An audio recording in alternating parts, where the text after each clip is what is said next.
যেখানেই থাকো বন্ধুরা, আশা করি সবাই ভালো আছো। আমরা আজ অনেক সকাল সকাল বেরিয়ে পড়েছি, আর দেখো রাস্তাতেও লোকজন বেশ ছড়িয়ে পড়েছে।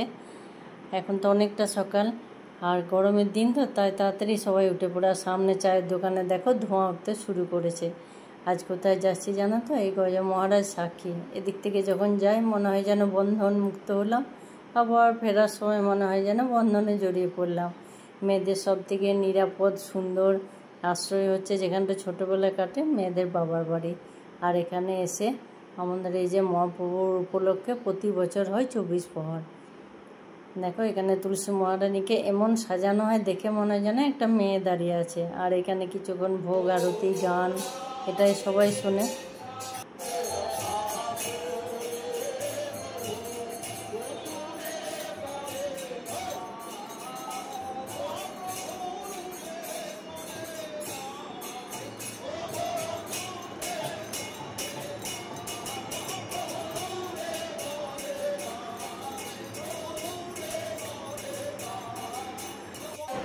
তারপর ভোগ আরতি হওয়ার পরে এখানে সবাই প্রসাদ পায়। আমরাও আজকে নিয়ে যাব প্রসাদ। আর এখানে মহাপ্রভুর প্রসাদটা এত সুন্দরভাবে সাজিয়ে গুছিয়ে দেওয়া হয়।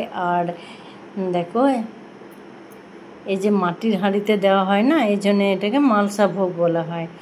আমরা প্রসাদ নিয়ে এসেছি, বাড়িতে পাবো, আর যার ইচ্ছা হয় ওখানে বসেও খেতে পারে। কিন্তু এই প্রসাদ যখন এনে এখানে নামানো হয় না, এত সুন্দর একটা সেন্ট ওঠে, গোটা ঘর মহমহ করে। এখনকার দিনে তো অনেকেই বলে দুধ আমিষ ছাড়া কোনো খাবার হয় কি না, স্বাদ হয় না, ভালো লাগে না।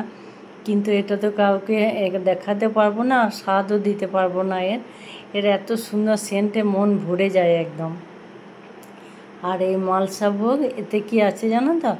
প্রথমে আছে শাক, 3 রকমের ভাজা, 2টো সবজি, আর আছে মুগ ডাল চাটনি, আর মালপোয়া পোলাও, আর আছে এটা কি, হ্যাঁ মালপোয়া পোলাও, পায়েস, মিষ্টি জিনিসের মধ্যে পায়েস আছে। এবার দেখো আমরা সবাই একসাথে বসে পড়েছি। আজ বাড়ির রান্না নয়, নিরামিষ রান্না। আর মহাপ্রভু কদিন এই উৎসব অনুষ্ঠানের জন্য এই কটা দিন পারতপক্ষে সবাই কিন্তু নিরামিষ খাওয়ারই চেষ্টা করে। মন্দিরে যাওয়া হয়, আসা হয়, মনে যেন একটা কেমন লাগে, তাই সবাই নিরামিষ খায়। এখানে আমরা বসে পড়েছি। এরপর এই আমগুলো কিন্তু আমাদের বাড়ির গাছের আমটা মহাপ্রভু প্রসাদের আম নয়। সবাই মিলে বেশ অনেকক্ষণ ধরে গল্প করে করে খাওয়া হলো। এরপরে দেখবে তোমরা, যদি এটা ভালো লাগে তাহলে জানিও। অনেকের তো হয় না 24 প্রহর, আর অনেকের হলে বিভিন্ন জায়গায় বিভিন্ন রকম হয়। তাহলে আবার পরপর অনুষ্ঠানগুলো দেখাবো।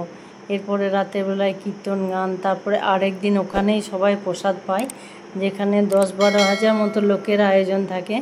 তারপর নগর পরিক্রমায় যেমন বেরোয়, ওই পুরো অনুষ্ঠানটাই খুব সুন্দর, প্রতিদিন জমজমাট থাকে।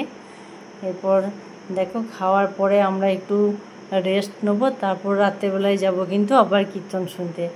রাত্রেবেলায় কীর্তন শুনতে যাওয়াটা আমাদের কাছে কেমন আরও একটা উৎসবের মতো। একটা ব্যাগে জলের বোতল, ফোন, পাখা এগুলো বেশ গুছানো থাকে। আর প্রতিদিন ওটা আমরা খাওয়ার পরে নিয়ে যাই আর আসি। এরপর যেদিন শেষ হয়ে যায় না ধুলাটের দিন, সেদিন কিন্তু রাত্রেবেলায় খুব মন খারাপ লাগবে, আর তো যাওয়া হয় না।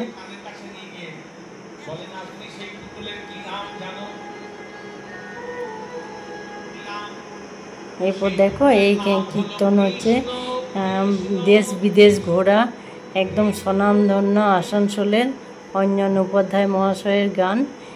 প্রথম দিন থাকে 19 তারিখ হয় আমাদের গন্ধা দিবস, 20 তারিখ হয় বাউল, 21-22 হয় একজনের গান, আর 23-24 হয় আরেকজনের গান। 2 দিন করে ভাগ থাকে। তো এই বছর প্রথম দিন 2জন এই ছেলেদের গান, আর 2 দিন হবে মেয়ের। রাস আর কুঞ্জভঙ্গ করবে এক মহিলা। গানটি খুব সুন্দর, প্রত্যেক মানুষই বুঝতে পারবে, যেমন গানের গলা তেমন বোঝানো। এই গরমের রাতে সবাই জেগে বসে আছে।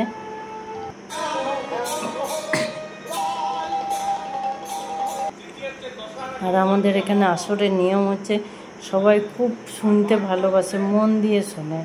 মাঝে মাঝে হয় শুনে অভ্যস্ত।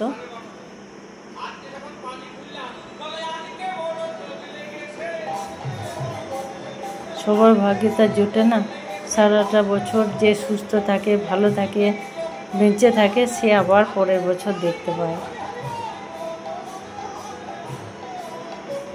আগে যখন আসতাম, এখন এই কীর্তন আসার সময়টা খুবই খারাপ লাগে। কেন সেটা তোমাদের পরে বলবো, এই অনুষ্ঠানের সময় বলছি না।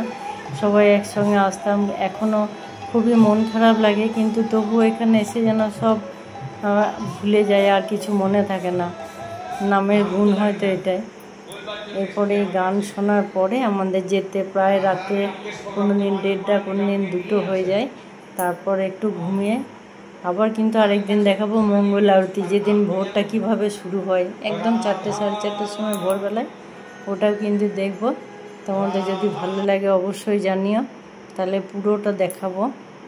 এই 7 দিন গান কীর্তন, 15 দিন মেলা, এতটা তো একদিনে সম্ভব নয়। কেমন লাগলো অবশ্যই জানিও। আজ এই পর্যন্ত, আসি বন্ধুরা। যদি ইচ্ছা করে তাহলে অবশ্যই জানাবে। এখন রাত্রি।